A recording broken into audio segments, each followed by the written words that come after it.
শুভ বিকেল বন্ধুরা। আবার বিকেলের আয়োজন সব শুরু হয়ে গেল। বিকেলের আয়োজনটা টোটালি ছিল তারকেশ্বরের বাড়ির পক্ষ থেকে এবং আর একটা ফ্যামিলি, আর একটা মায়ের বাড়ি থেকে। নিয়ম শুরু হলো, আর নোয়া পরানো, মালা ঘষি পরানো, সে একই ধরনের নিয়ম কানুন শুরু হলো। আর থালাটা আমি তোমাদেরকে পরে একদিন দেখাবো সময় করে, যে ওটাতে কি সুন্দর করে বাপি আমার নাম লিখিয়ে নিয়ে এসছে। থালা গ্লাস দুটোতেই সুন্দর নাম লেখানো। আমার মা, ওই মা, মাসি সবাই একে একে আমাকে নোয়া পড়াচ্ছিল। সবাই নোয়া নিয়ে এসেছিলো, প্লাস তার সাথে গিফট তো রয়েছে। আমাকে আর এক মা দিয়েছিল বড় একটা গামলি, আর মাসি দিয়েছিল একটা সুন্দর শাড়ি। বাপিকে অনেক করে বলেছিলাম যে নিয়ম তো সারা বছরই থেকে যাবে, তো এই বসিদের যা কন্ডিশন, মানে ভাবাই যায় না কি করে সংসার চলবে, তাই কোনো ঠিক ঠিকানা নেই। পরিষ্কার কথা বলছি, কোনো কিছু লোকানোর ব্যাপার নেই। তাই বলেছিলাম তুমি যে এতটা আয়োজন করছো, এটাই আমার জন্য অনেক অনেক।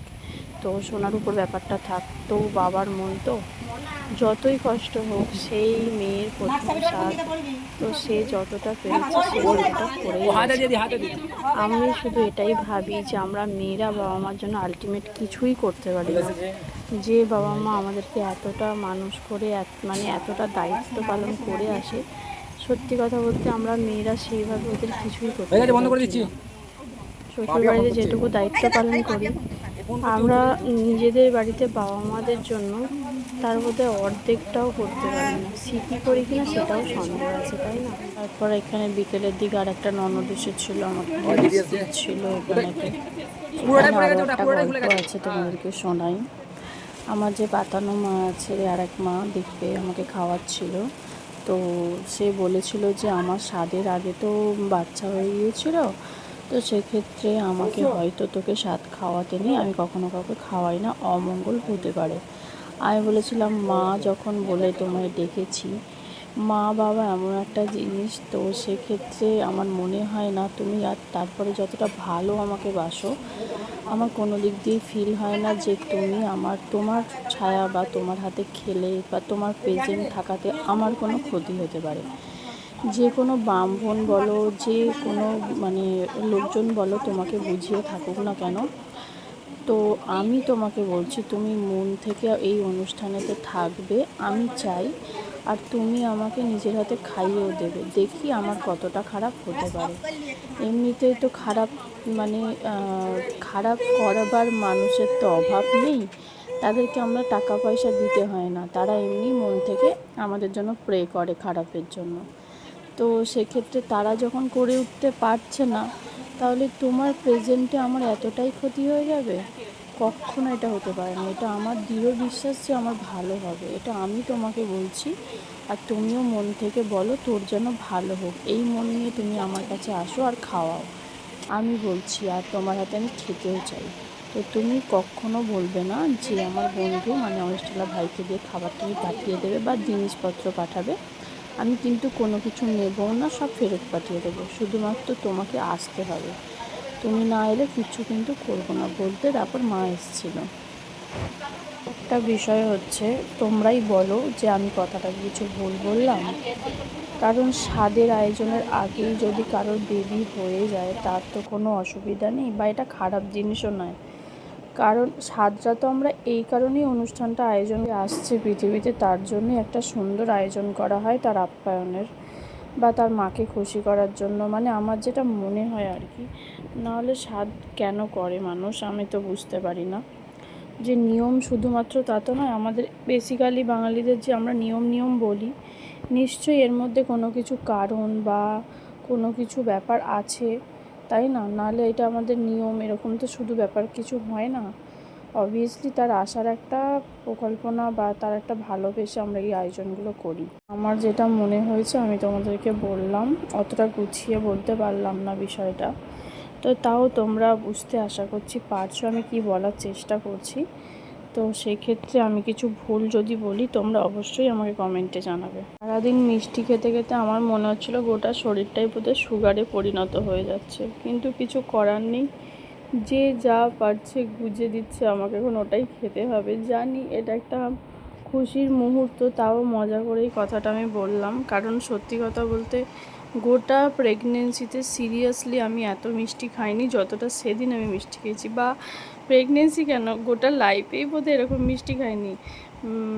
খেয়েছি মানে দুবার, এটা নিয়ে দুবার হলো, বিয়েতে খেয়েছিলাম আর এইটাতে খেলাম স্বাদেতে। বিয়েতেও খেয়েছি বাট এতটা লিমিট ক্রস হয়নি যতটা স্বাদেতে খেয়েছি।